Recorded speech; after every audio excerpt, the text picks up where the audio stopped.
First things first, with Coach Eric Mangini. Hey, what Coach. Up, Coach? How are you? Good to see everybody. What's up? You had a nice sneeze about 10 minutes ago.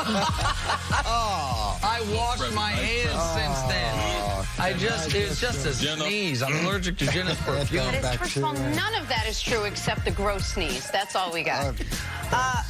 Coach, it's great to have you here. Hope you stay healthy. Yeah. Let's talk some Green Bay Packers. Jenna's got Coach a very was balling with Ty Law this That is weekend. not what Jenna had. Bottles up. VIP. We keep it real. The- In Canton, Ohio, that's how we roll. That's what it do. See? Come on out, check it The out. team clearly needed a new direction after missing the playoffs in back-to-back seasons. Aaron Rodgers clearly needed a new voice at the top. Enter new head coach Matt LaFleur. And much like there was with former head coach Mike McCarthy, there are still lingering questions about the chemistry between coach and quarterback. Even Brett Favre weighed in on the dynamic between the two, said, I would be a little bit fearful of every coach wants to put his own stamp on things. They may say one thing, and a lot of times they do the other. We're going to focus on Aaron. We're going to do this. We're going to do that. We're going to keep things the same for the most part.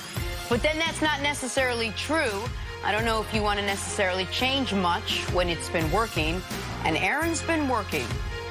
Coach, what do you think will it take? What will it take for the Rodgers-LaFleur dynamic to actually be successful? Well, I agree with Brett Favre, and in bringing Brett Favre to New York when we did, one of the things that I felt was important, and we had a system in place, but I wanted to make sure that we gave Brett the things that he did that made him as successful as he was, because he had a tremendous amount of success for a long time, and for us to suddenly bring him in and say, okay, all that's great, but you're going to just do it this way. I don't think that's good business. I don't think that's the best use of a guy's talents.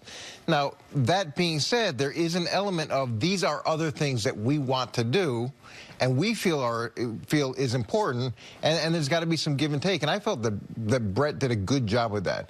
We tried to cater things to him, but he also really worked to do things the way that we wanted to do in other areas. So there was good give and take.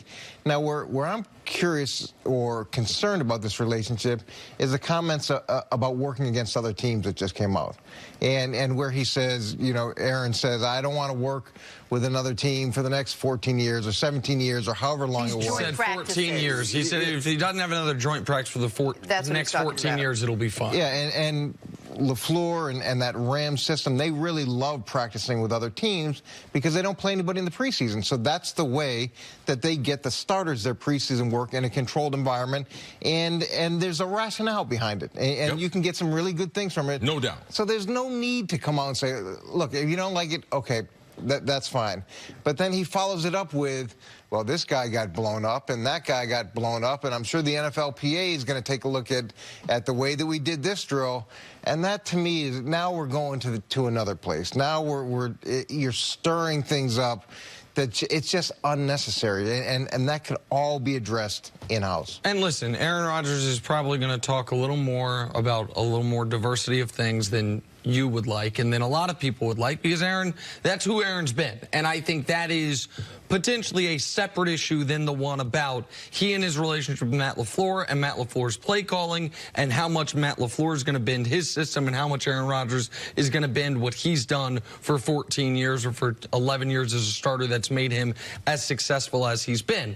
And so I also, in this article about Favre's interview, they also mentioned the 2003 season for Brett Favre, which was the year he had the best running game he ever had. Amon Green went for 1,800 yards that year, I think 17, 18 touchdowns. And Favre that year, highest completion percentage of his career, led the NFL in touchdown passes, despite having one of the fewest total yards passing he's had any year of his career.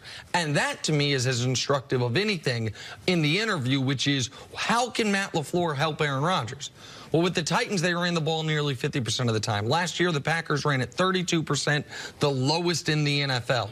Can Matt LaFleur bring more balance to the Packers running game, to the Packers offense, take more pressure off Aaron Rodgers so Aaron Rodgers can still be great, but that's not their only path to victory? I think that is instructive in this as well, because I think once they get to the line of scrimmage, if Aaron Rodgers wants to audible, he's probably going to audible. If Aaron Rodgers thinks there's something he sees in the defense that he doesn't want to wait, as you would talk about, till the series is over to look at the pictures to discuss, he's probably going to change that then and there. So where can LaFleur help him in other spots? Where can LaFleur help the offense in other spots? That, to me, will determine as much as anything whether or not this partnership's going to be successful. I'm going to address the first part, the one that was most annoying to me, and that was the part about the practices. It lets you know Aaron Rodgers does not know how to put a football team together. I would much rather get on a bus, which we used to do in Minnesota, and go to River Falls and practice against Tony Dungy and the Kansas City Chiefs. Man, they had two cornerbacks that would, if you weren't ready to practice, Albert Lewis and was it Dale Ross? Ross. Kevin Ross. Kevin Ross. Oh, my goodness. If you weren't ready to practice, in 7-on-7, they played 25 snaps of bump and run. Tony Dungy's running their defense. Herm Edwards is their defensive back coach. So not only in those times that I go against some of the better DBs, but I had these great coaches critiquing my game, letting me know ways that I might be able to improve, discussions that I would have. We would sit down for lunch, and I used to tell guys, take 2 Advil before the first practice, take 2 Advil before the second practice, because these practices are more taxing than any other NFL practices. And I saw how you can develop. They've taken hitting out of football. They're practicing less. They've made this game so easy for the quarterbacks. But Aaron Rodgers just let me know he does not know the physicality that you have to have putting a team together and the speed for which you can practice against the opposition. That's the way you break up 6 weeks of training camp. This is going to be problems for Matt LaFleur. All right? I can tell y'all right now, because Brett Favre, when you got him, he was well seasoned. But John Gruden, as a quarterback coach, and Mike Holmgren will tell you, man, Brett Favre gave them nightmares. And he did the opposite sometime of what they told him to do. And Aaron Rodgers has it in him. Matt LaFleur, this is going to be tough. To me, this is just about a running game. Green Bay is trying to be physical on the defensive side.